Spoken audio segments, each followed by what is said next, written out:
J'expire, je redescends. J'inspire, j'ouvre encore une fois. Joignez les mains. Et là, maintenant, expire, penchez sur le côté droit. On fait comme une demi-lune. Inspire, on revient au centre.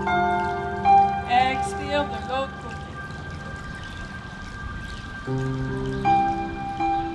De prime abord, le yoga, qui est une technique millénaire, est encore super adapté à nos réalités d'aujourd'hui et de plus en plus les gens s'y intéressent.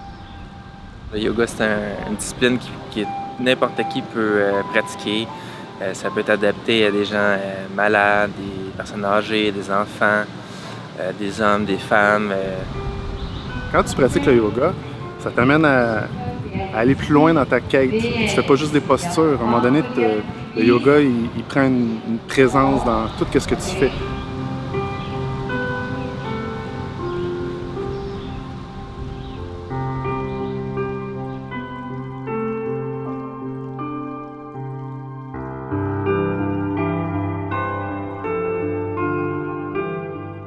J'ai eu le plaisir d'être demandée comme porte-parole ici pour la Journée internationale de yoga à Sorel-Tracy.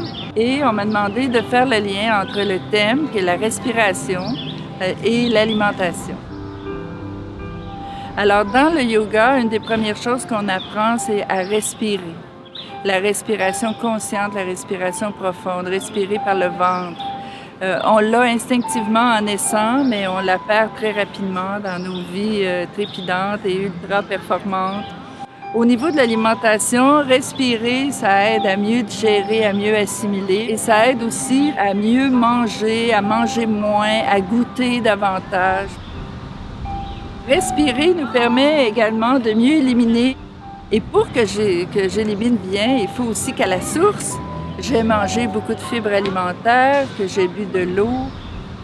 À un autre niveau, le sommeil est très important parce que le sommeil permet au corps de se réparer et de se détoxifier par la respiration.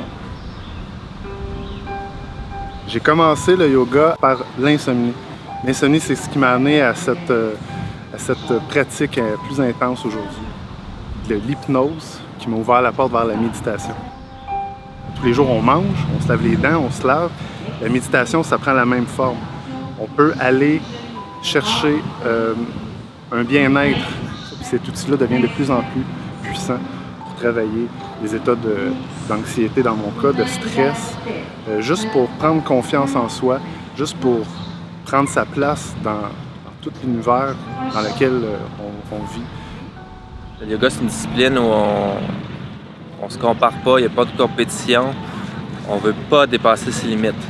Le yoga traditionnel travaille la respiration, la méditation, les postures physiques.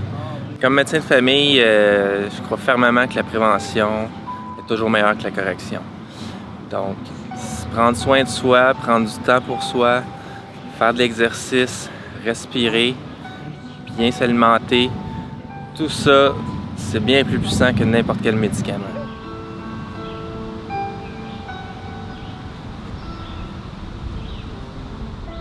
Alors moi, je dirais que le yoga a multiples facettes parce qu'on n'a même pas parlé de ce que ça enlève, le stress, etc., etc.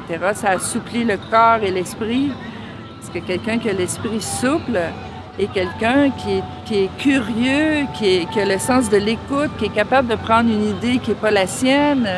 Et dans nos sociétés, ça devient de plus en plus radicalisé au lieu de développer la souplesse de notre façon d'être.